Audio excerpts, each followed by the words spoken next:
Mike Richman. Yeah, what's going on, guys? Thanks for joining us here on Late Night Cageside, powered by BJPenn.com radio. I'm the host, Tony Camps. We haven't met. I know I sent you a text earlier, and then the co-host with us is Chase. How are you doing tonight? I'm doing great. How you guys doing? I tell you what, man, I don't know if you've been listening, and I won't hold it against you much if you weren't, but we've had some issues, and that's why we asked you to come on early, and we appreciate you coming on 20 minutes earlier than what we asked you to. Yeah, no problem, man. So what I wanted to talk to you about is right off the bat. I mean, you've gone through both of the Season 7 and Season 8 tournaments, but what I wanted to talk about is growing up. Did you grow up in a family where are they cool with you doing this as a living, MMA? Yeah, when I first started the sport, I think they kind of didn't really take me seriously. I kind of got out of the Marine Corps in 2008, and I was like, I want to be a fighter, and it was kind of like, yeah, no, you don't. Like, yeah, right. And then, once I started doing it and training, and then once they saw me fight, then they kind of realized that, I was serious about doing it, and they've been extremely supportive since then, since my first fight. And I mean, there's nothing more important than having the support of your family from the very get-go. And did you have a lot of training in wrestling, or, I mean, what's your background in MMA? My background is just high school wrestler, nothing crazy, no big accomplishments in high school wrestling. Then, did a little bit of jiu-jitsu in the Marine Corps. I also have a little bit of boxing background when I was younger, with, working with my uncle, and, he was an amateur boxer in Golden Gloves, and my grandpa was in the Army as well. So I kind of have that bloodline of boxing as well. But, it's nothing like, when you look at my resume, it's not like, oh, he's a jiu-jitsu brown belt, black belt, or a high school state champion, or a college All-American. I'm not that. I'm just your average dude who has some experience in certain fields and likes to fight. Where are you training at now? I train at the Academy in Minnesota. It used to be called the Minnesota Martial Arts Academy in Brooklyn Center. They got some really good. You guys got Pat Barry out there, Rose Namajunas, and yep. You guys got a lot of great. What's it like training with all those big time fighters out there? It's really good to have guys like Pat and Rose, and also Jacob Volkman. So it's and Nick Lentz was there. Now he's down in ATT in Florida. But it was a wide variety of training partners. Also, when I first got to the Academy, Sean Strick was still coming in. Obviously he's still kind of like semi-retired, doing seminars and stuff. But when you have such high-level training partners, and not only a lot of up-and-coming prospects, it's just it's a great atmosphere. It breeds success. When you're training with tough, good dudes, it just makes you better. Yeah, and Rose and Pat, and they seem like a lot of fun too. Is that a big part of you guys' training camp? Like, not only the focus. I know you guys are extremely focused in training, but do you need that little bit of like, have a good time? Also, is that a big part of making training camp work out? No, yeah, building relationships outside of the training camp are very important. Like you said, Rose and Pat are, my girlfriend Amanda and I are real good friends with Rose and Pat. So outside of training, we hang out, go out in the town, hang out. They come over for dinner, Amanda makes dinner. But, it's good to have relationships outside of just going to work, training. All right, see you guys later. And not only I have a relationship with Pat, but, I feel like I have a relationship with all my training partners at the gym, where I could go not only train with them, but have a beer with them as well, And I know that they did a grappling tournament this weekend. Do you do grappling tournaments on the side? Is that like just for more of a training thing, or you really do you guys do that to compete, and you really or is it more for training, or is it fun, or is it like a real serious thing for you? Actually, for me, I've never competed in a grappling tournament ever. I know some other fighters do. It's something that I think I would look forward to doing. Like me personally, I would like to compete in like pro boxing bouts. I look at that as training for my MMA and also competing and making money.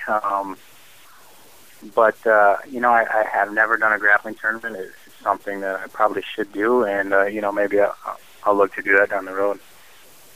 Now, during a training camp, for you personally, what's the biggest distraction that you have to keep yourself away from? The biggest distraction for training camp.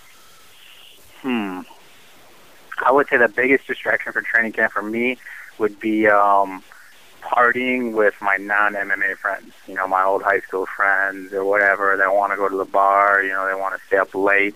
They want to party and stuff like that. Which I love doing that with them. From time to time. But if I'm in mid-training camp, that's one of those things where you have to stay away from. I live where I grew up. I live in the area. So a lot of other friends still live in the area. So I do keep in contact with a lot of those high school friends, and so I would say that's probably the biggest distraction. Again, we're talking to Mike Richman here on Late Night Cageside, powered by BJPenn.com radio. Now, I'm going to be honest with you, Mike. When I was looking into you, I was doing some research like I do on every fighter. Man, you are like a ghost. And I'm being honest here. Like, I'm looking all over the internet. I can't find anything on you. Like, I mean, did you go ahead, do you have some, like, computer programming where you went out and swept the internet of all information on yourself? Yeah, like, as far, like, what information, like, as far as my MMA career, or no, as far I can as, find about that. Personal? Yeah, just about you, like a biography of you, just kind of like see if they, see interesting highlights of what happened in your life and stuff like that, and there's nothing about you out there at all. Yeah, I don't know. Maybe, I don't know. That's weird. I just recently found out that I had a Wikipedia page. I didn't even know I had my own Wikipedia page until someone told me about it, and I thought that was kind of cool. You do. But that's my first stop. That's my first stop is Wikipedia. Check that out first. And I don't know if you've been to it, but all it does is talk about your mixed martial arts career. It doesn't say anything about you personally. Yeah, I saw that, and it really doesn't bring up my personal life or what I've gone through and stuff. I don't know. I don't know why that is. Maybe obviously after I graduated, I went off to the Marine Corps, and maybe just I don't know why there's not a lot of stuff about me out there. I don't really get in trouble with the law, so that's another good thing too. Yeah. Now you did say that you went off to the Marine Corps. Your nickname is the Marine. I'm not. Now Chase and I aren't going to hold that against you. Okay, that you're a Marine. Both of us are Army, and so we're not going to hold it against you. Okay. But I appreciate that. And you can't hold it against us that we're Army. Okay. No, never. So now, what did you take anything from your military career that you think you used in your mixed martial arts career? I get asked that question a lot. I guess it would just be like, the hard work and the discipline and the obedience to orders, as far as, working with the trainer, working with the coach, training in the practice room, that type of, mentality, following that leadership, and just training hard and never giving up. And I think I take, the training that I did in the Marine Corps Infantry to try to bring in the practice room. Now, you were one of the contestants on Tough, or possible contestants. You had to fight your way on. You didn't make it, obviously. What did you learn from that experience, though? I learned from that experience that I wasn't ready yet. Conditioning-wise, cardio-wise, I wasn't training like a real professional should have trained. I took for granted, the record that I had going into the show. I was 8-0 or 9-0, whatever. 8 first-round finishes. I took that all for granted. I thought I could go in there and do that, and it was a culture shock. Fighting in that type of environment in a tough house. And the bottom line is, talent-wise, I feel like I was better than Aaron Wilkinson. But the fact of the matter is, I went in there, underperformed, I choked, and I wasn't training with high-level training partners. I wasn't at the academy at the time, and it was just kind of one of those wake-up calls where I really got to start, moving to a different, moving in the right direction towards making this a career and being serious, 100% serious about it. So now then you went to Bellator, and you participated in the Season 7 and Season 8 featherweight tournament. You were able to make it all the way to the finals of the Season 8 tournament. Unfortunately, you lost at a unanimous decision. What's next for you? Well, what's next for me? Apparently, my manager talked to me about Bellator. They're kind of still on vacation right now, getting ready for the summer series. But it sounds like I could possibly be in the next featherweight tournament in the fall. They kind of want me back. It doesn't sound like I have to do a tournament qualifier, but you never know until I'm in the cage and I'm fighting in a tournament or not. And I always told them that I could drop to 135, if I had to. And I really don't want to do that because I feel like I'm still competitive at 145. But it's one of those things where you see people down the road, they'll drop the weight classes if they have to. And I want to win a world title. And not only that, is I enjoy doing this as a living, and this being my only job. And that's kind of where I'm at right now. So I'm just waiting for the call from Bellator. It sounds like, I should be fighting, in the fall in September. So hopefully it's in another tournament, whether it's the featherweight tournament.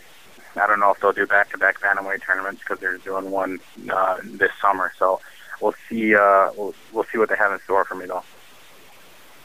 Now, the summer tournament? Did they tell you what the deal is with that? Is that just to keep the fights going or more fights? Why did they decide to do the summer tournament?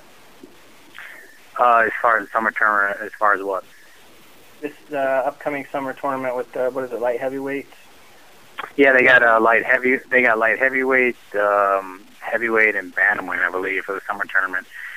And I believe their reasoning for the summer tournament and doing a format tournament is just because those three weight classes, their champions are in need of title defenses, and I think they want to get those, get those contenders lined up, and so their champions can defend it, sometime later in the year. Gotcha. Now, it's going on tough. Would that ever be something you would try again at this point in your career? Right now I'm definitely focused on Bellator. I'm under contract with Bellator. I'm about, people ask me, would you want to fight in the UFC? Wouldn't you want to be in the UFC? I want to fight with whoever's going to pay me the most money to pay my mortgage, and make a living doing it. So, which is a great reason. Now, the Bellator format with these tournaments, man, it's grueling. It's definitely it is. It keeps the beginning days of MMA I think it's the closest to that as possible. Is it more mentally or physically tough during those tournaments for you? It's physically and mentally tough. There's no decompression after a fight. There's no going out there, putting together a flawless performance, and then coming back and enjoying that and sitting on your victories and taking a vacation and getting ready for the next fight. And there's no decompression. Then training camp, and it's just keep going, and then you keep getting your little minor injuries here or there. Your mental, you don't get the mental decompression. That fighters and other organizations get to do, where they get a fight in a fight. Like for Bellator, you're in the tournament, you're in the quarterfinals. You go out there, you put on a spectacular performance. Guess what? You got to fight in 3 or 4 weeks again. You can go out there and put on, you can go do a battle, be in a war. You could win that war, and then guess what? You still have to fight in 3 or 4 weeks again. And that's kind of what makes it very exhausting and grueling. I had great victories against Mitch Jackson in a brutal war battle against Pobo Bazea, and those are immediately forgotten because I have to fight again in 3 or 4 weeks. And that's why it's the toughest tournament in sports, and you really don't know that until you experience it, until you're actually in it. Now, we've had David Rickles on. He talked about that when he's going through the tournament, that after each fight, he goes 3 days. He gives himself 3 days of whatever I want to do. That's what I do.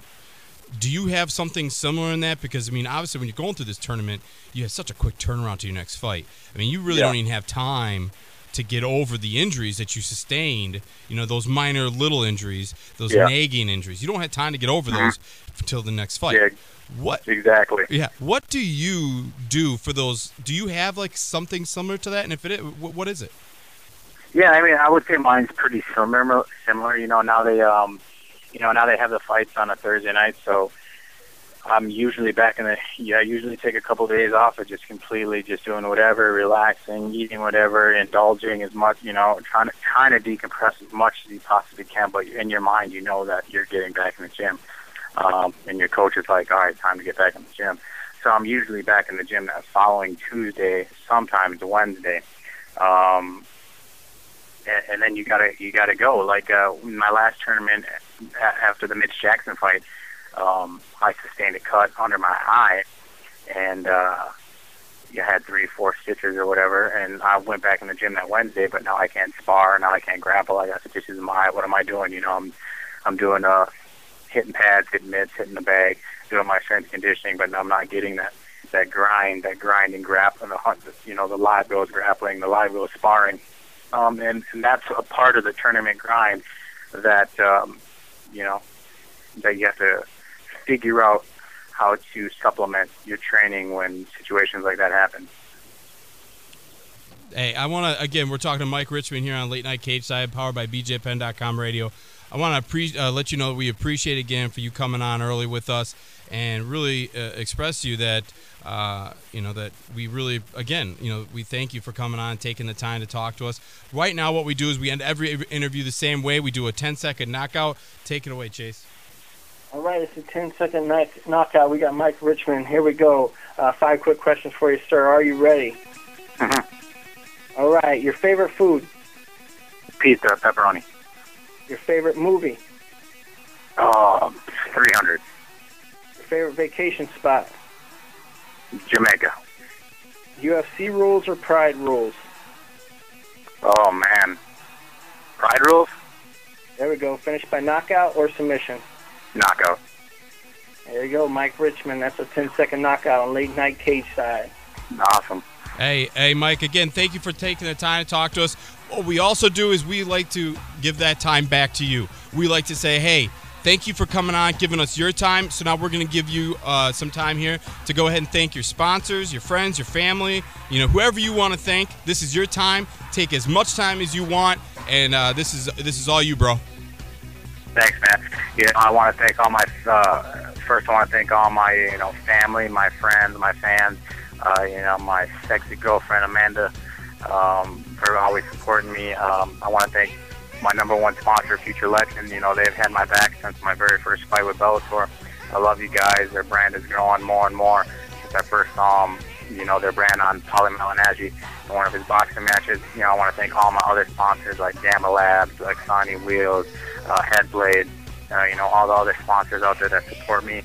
And, I just want to continue to go out there and put on exciting fights. I just want to stay in the pocket and throw some leather and, excite the fans for Bellator MMA. And thanks for having me on. Hey, Mike, thank you, man, again, for coming on here on Late Night Cageside, powered by BJPenn.com radio. We look forward to your next fight. We want to wish you good luck in your career, and we definitely want to let you know that you're always welcome to come on the show. We hope to have you again on again real soon.